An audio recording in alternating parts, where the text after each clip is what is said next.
s'en va au Costa Rica! Yeah, baby! Comme on est en pleine planification de notre voyage, on a pensé qu'on vous partagerait comment on fait ça pour vous aider dans votre future planification de votre prochain voyage. Yeah! Mais juste avant de rentrer vif paf dans le sujet, il y a Fabrice qui nous a envoyé un message sur Instagram pour nous dire que c'était l'anniversaire de sa copine Charlie qui fêtait ses 19 ans cette semaine. Alors, on s'est dit, ben pourquoi pas, on va lui souhaiter un joyeux anniversaire! Fait que bonne fête Charlie, party like a rock star. Fait que nous, quand on planifie un voyage, la première chose qu'on check, c'est à quoi pourrait ressembler notre itinéraire potentiel. Alors, quand on établit un itinéraire, de un, il faut savoir combien de jours qu'on va être dans le pays. Ça, c'est probablement quelque chose que vous saviez déjà. Puis quand vous avez cette information-là, bien, vous pouvez vous poser la question, OK, combien de destinations est-ce que je peux faire logiquement pendant ce laps de temps-là dans le pays où je m'en vais visiter? Fait que la première chose qu'on fait, on va piger dans nos amis. Hein? On a toute la famille ou des amis, il y a toute l'ami de quelqu'un qui est déjà probablement allé où est-ce que tu t'en vas. Fait que pourquoi pas aller demander cette information-là à ces gens-là. C'est souvent les meilleures personnes à demander parce qu'évidemment, ils vont te donner des bons conseils, ils vont vouloir vraiment que tu passes un bon trip, ils vont te dire les endroits qu'ils ont préférés, les endroits qu'ils ont moins aimés. Et là, tu peux vraiment te baser là-dessus pour déterminer ton itinéraire. Moi, j'aime toujours imprimer la carte du pays quand je peux. OK, j'avoue que j'ai jamais d'imprimante. Là, j'en avais une, fait que j'en ai profité. Sinon, je regarde juste Google Maps. Mais j'ai toujours comme la map alentour de moi quand je fais ma planification parce que quand tu commences à lire sur Internet plein de noms de villes ou quand tes amis commencent à te dire « va à telle place, telle place, telle place », bien, c'est du chinois pour moi. Fait que j'ai besoin d'avoir une référence pour savoir exactement c'est quoi les distances, est-ce que c'est faisable ou pas. Aussi, une autre étape qu'on entame évidemment après avoir demandé à des amis de la famille, c'est qu'on check sur Internet. Alors, on fait des recherches sur des blogs, des articles qui ont été écrits au sujet de cette destination-là. Et quelque chose que, bien, surtout MJ a fait souvent, c'est qu'elle va écrire, par exemple, Costa Rica in 3 weeks ou Costa Rica in 4 weeks ou peu importe la destination avec la durée, la période de temps qu'on est à l'intérieur du pays.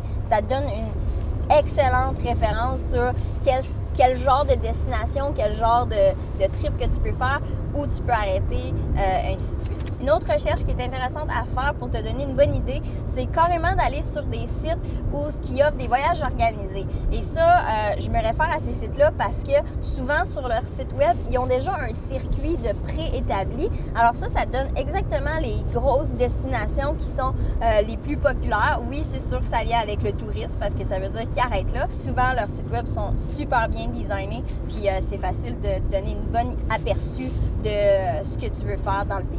Nous, on n'établit jamais vraiment notre itinéraire de A à Z. Non. On a une bonne idée globale des endroits qu'on veut aller voir, les choses qu'on veut faire, mais on se laisse quand même de la place à l'imprévu. Sauf pour la première nuit. Puis ça, c'est vraiment la deuxième grosse étape dans la planification de voyage, c'est de vraiment booker votre première nuit d'hébergement. Où allez-vous dormir lorsque vous arrivez dans le pays? Parce qu'il n'y a rien de pire que d'arriver quelque part que vous ne connaissez pas puis pas avoir d'endroit à aller ou surtout à dormir. On arrive à San José où on va passer une nuit là-bas et on a booké notre chambre sur Airbnb. Et ce qui est intéressant avec Airbnb, c'est que comme on reste chez des locaux, bien, on a pu leur demander, OK, quand on arrive à l'aéroport pour se rendre à votre maison, comment on se déplace? Est-ce que c'est en taxi? Est-ce que c'est en autobus? Les prix, à quoi ça ressemble? Parce que c'est des locaux, alors c'est les meilleurs pour nous indiquer comment se déplacer là-bas. Puis c'est une autre raison pourquoi nous, on adore opter pour Airbnb. Non seulement est-ce que c'est beaucoup plus cheap que même des auberges de jeunesse, surtout quand à deux.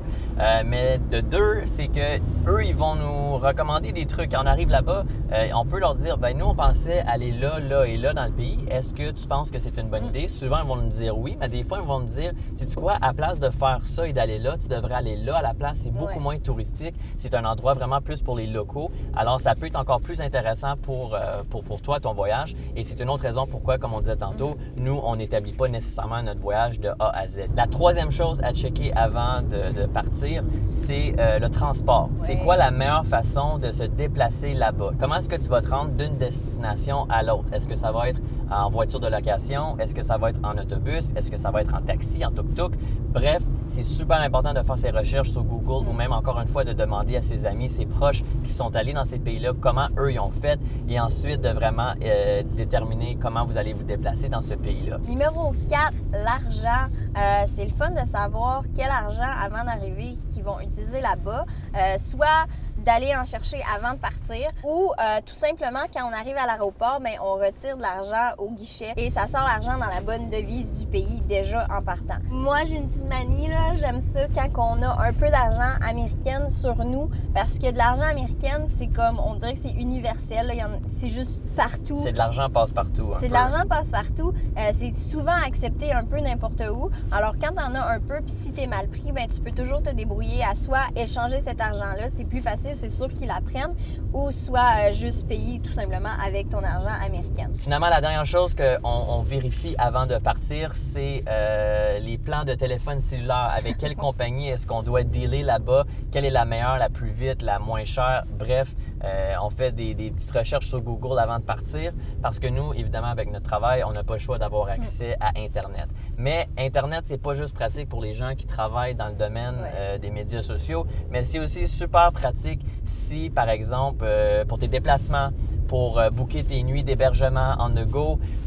Puis non, je fais pas exprès pour plugger en go, là, c'est juste sorti de même. Aussi, ce que nous, on fait, c'est quand on arrive sur place à l'aéroport, mais on demande à des gens qui travaillent à l'aéroport avec quelle compagnie que eux font affaire. Encore une fois, c'est des locaux, donc ils savent exactement qu'est-ce qui est le meilleur. Puis on leur demande vraiment, là, toi, là, laquelle qui fonctionne le mieux. Et souvent, ils nous disent une très bonne compagnie et on va souvent pour cette compagnie-là. On se casse pas vraiment la tête. C'est super important, par exemple, si ça vous tente d'avoir un plan, soit un numéro de téléphone, du data là-bas, vous devez vous assurer que votre téléphone est débarré. Votre téléphone est unlocké avant de partir pour la destination, avant de partir à l'international. Vous devez vous assurer que votre téléphone présentement n'est pas sur un contrat avec n'importe quelle compagnie canadienne.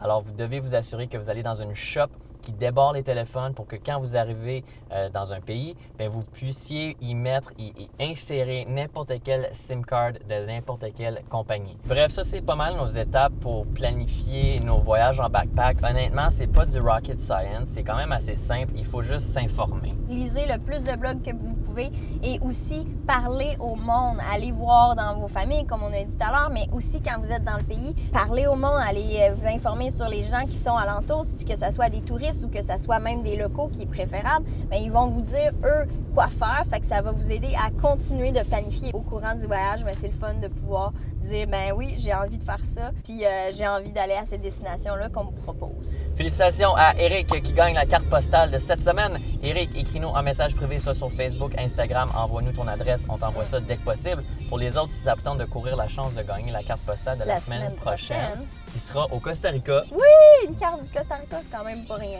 Ben, vous laissez un petit pouce bleu, un commentaire sous la vidéo, puis vous courez la chance de gagner la carte de la semaine prochaine. Alright, fait qu'on se revoit au Costa Rica. Ciao! Salut!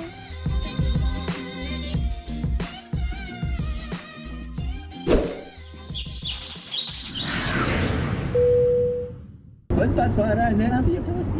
Au Nouveau-Brunswick, à Moncton, à la radio, il annonce les objets perdus. Puis là, il y a quelqu'un qui a perdu sa roue de trailer. Ça vient avec la roue, le rim puis le hub. Ça a été trouvé sur le chemin Perry. Fait que si c'est à toi, ben, t'appelles au numéro qui donne. Puis ben, tu récupères ta roue. Vinaka, Fiji.